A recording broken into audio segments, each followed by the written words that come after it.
네, 이제 하나님 말씀 보겠습니다. 하나님 말씀은 사무엘상 31장 7절에서 13절까지 말씀인데요. 7절, 8절 두 절 말씀만 제가 봉독합니다.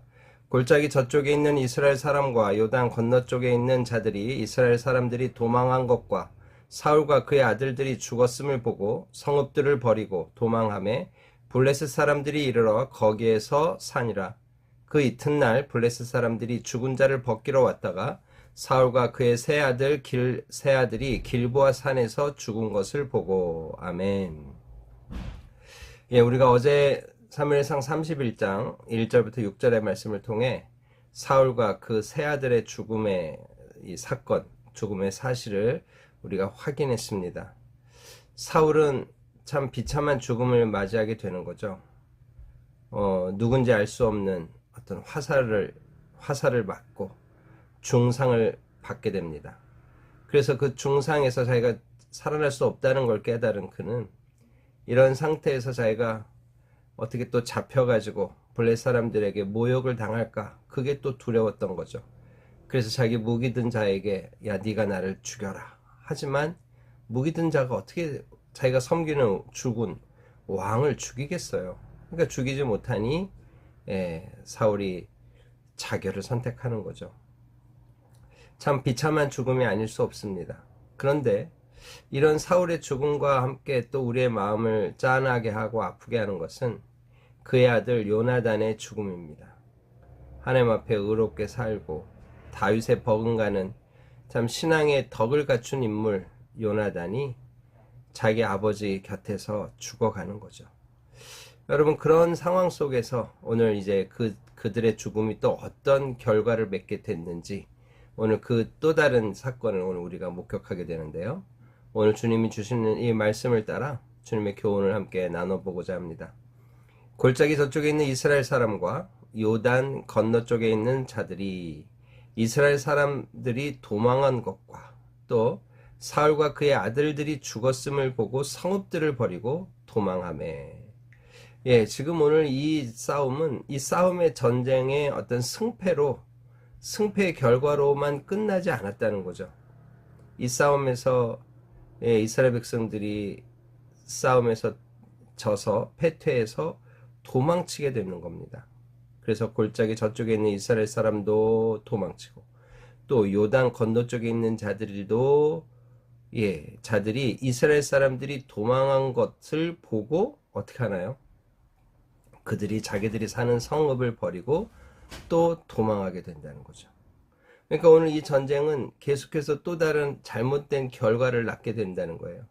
전쟁에서의 패배의 아픔, 패배했다는 그 사건으로 끝나지 않고 그 패배로 인해서 야, 이 블레 사람들이 계속 우리까지 치겠다 하는 두려움에 휩싸인 골짜기 저쪽에 있는 사람들, 또 요단 건너쪽에 있는 자들까지 다 두려움에 사로잡히게 된 겁니다. 그래서 어떻게 해요? 이스라엘 사람들이 도망한 것과 사울과 그의 세 아들이 다 죽은 것을 보고 성읍을 버리고 도망을 가게 되는 거예요. 여러분, 오늘 이것이 사실은 이 전쟁의 현실이죠.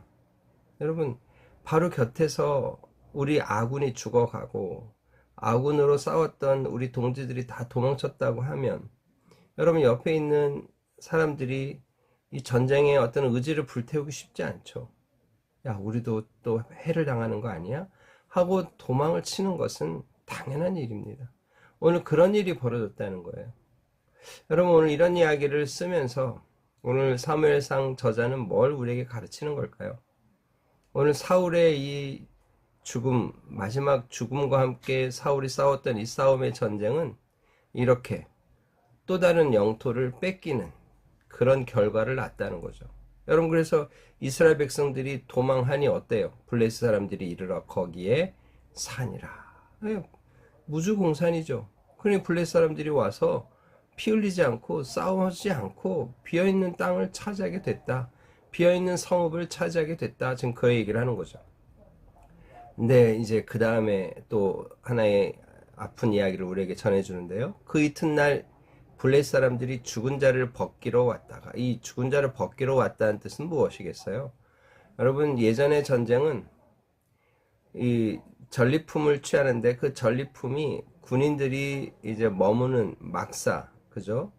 주둔지를 약탈해서 그들이 도망치고 그들이 죽어서 없어진 그 주둔지를 약탈해서 거기서 전리품을 취하는 것도 있지만, 예, 군인들 각자 죽어 있는 그 전사된 그 장병들의 몸에 있는 것을 뺏어오는 거예요. 가져오는 거예요. 그래서 벗기러 왔다. 이렇게 얘기하는 겁니다. 겉옷, 괜찮은 겉옷이면 벗어서 자기가 취하는 거예요. 예, 신발 괜찮으면 벗어서 자기가 취하는 거예요. 칼, 예, 이것도 취하는 거죠. 그러니까 이게 다 자기의 전리품이 되는 거예요. 그러니까 어때요? 죽은 자를 벗기러 블레 사람들이 왔다는 거죠. 왔는데 문제는 뭡니까? 이 분명히 왕이에요. 왕의 복장을 한 사울이 죽어 있고, 이 다른 복장과는 다른 왕자의 의복을 갖춘 세 사람이 또 죽어 있는 거예요. 길보아 산에서 죽은 것을 보고, 그래서 어떻게 합니까? 사울의 머리를 베는 겁니다. 머리를 베입니다. 그리고 그의 갑옷을 벗기고 자기들의 신당과 백성에게 알리기 위하여 그것을 블레셋 사람들의 땅 사방에 보내고, 예. 그러니까 이제 갑옷을 벗겨서 그 갑옷이 여러 이제 부속으로 돼 있잖아요. 그러니까 그것들을 지금 블레셋 사방에 보내는 거예요. 봐라, 우리가 이스라엘의 왕 사울을 죽였다. 이것이 사울이 입었던 군복이다 하고 증거를 샥 돌리는 거예요. 여러분, 이게 블레셋 입장에서야 아주 놀라운 영광의 전리품이지만, 이스라엘 입장에서, 사울 왕의 입장에서 보면 얼마나 가슴 아픈 일입니까? 이 가슴 아픈 일이죠. 근데 거기서 끝나지 않아요. 그의 갑옷은 아스다롯의 집에 두고, 이 아스다롯이, 아스다롯의 집이라는 게 뭘까요? 여러분, 이 아스다롯은 당시 블레셋과 그 근동에, 이 사람들이 섬겼던 여신의 이름입니다. 그러니까 자기들이 섬겼던 바알과 다곤, 아스다롯 이런 게 다 그 블레셋 지역의 사람들이 섬겼던 신들인데, 그 신들의 신전에 아스다롯의 집에 이 사울의 갑옷을 두게 된 겁니다.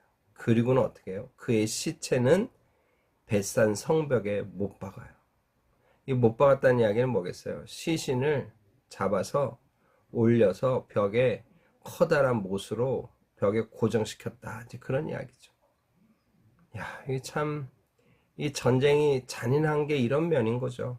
우리를 괴롭혔던 이스라엘의 왕을 죽였다. 봐라, 이 왕의 시신을 하면서 그 시신, 그것도 머리가 없는 목이 잘린 시신을 벽에 박아서 전시하는 거예요. 다시 얘기해 볼까요? 블레셋 사람들은 이거 보고 끔찍하다고 하지만 기분 좋겠죠. 그러나 이스라엘 입장에서는 어떤가요? 참 마음이 아픈 일이 아닐 수 없어요. 근데 여기서 지금 이 사울만 이렇게 벽에 박혔느냐, 사울의 시신만 박혔느냐, 그러지 않은 것 같다는 거죠. 이 사울의 세 아들의 시신도 역시 이런 수모를 당했을 것이다. 이렇게 학자들이 지금 말할 수 있는 거죠.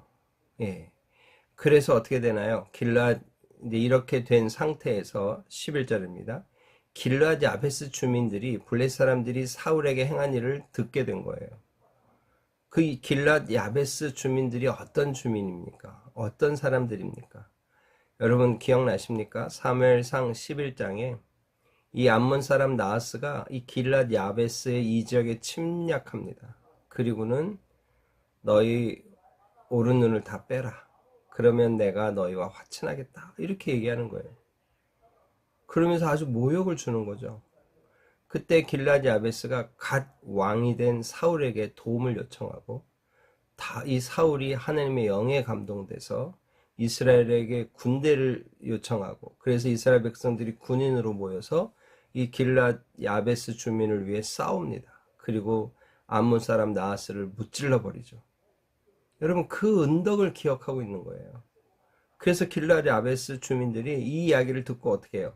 12절을 볼까요? 모든 장사들이 일어나, 이 모든 장사들이 일어났다라는 이야기는, 이 길앗 야베스에 있는 제법 등치 좋은 용사들, 예, 큰 사람들이 일어났다 지금 그런 뜻이에요.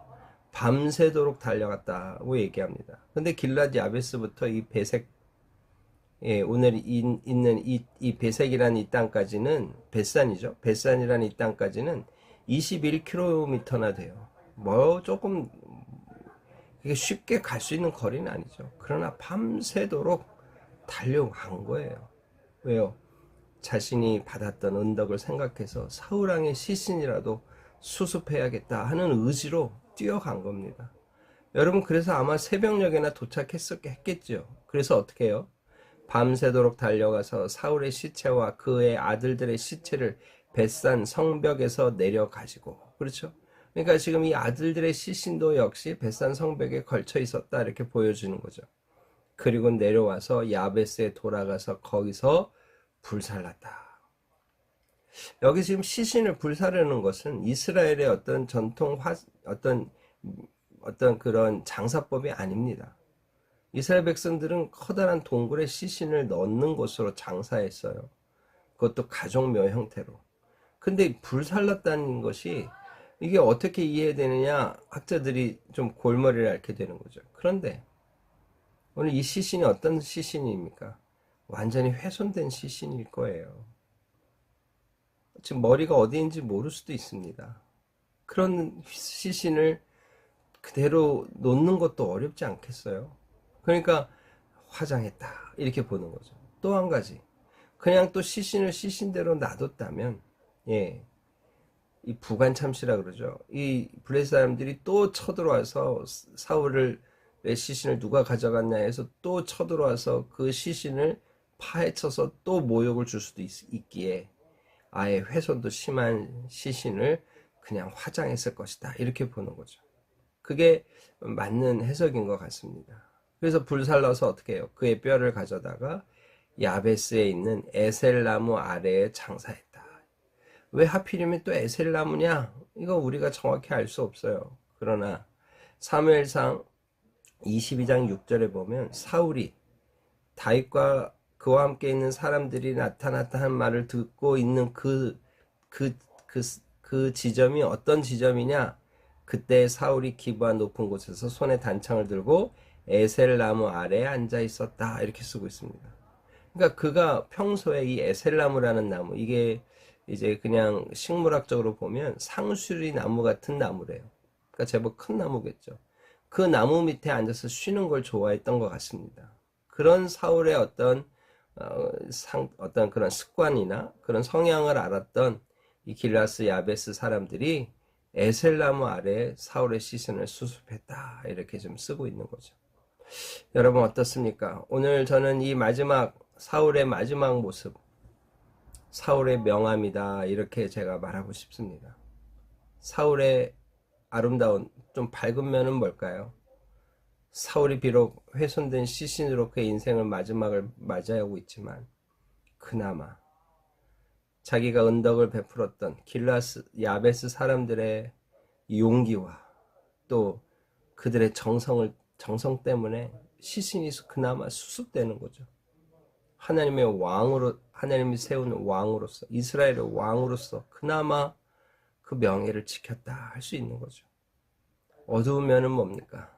예, 그가 죽을 때도 참 마음 아프게 죽지만 죽은 후에 시신의 모습도 참 마음 아프게 그 시신이 유린당하는 모습을 우리는 보게 되는 거죠.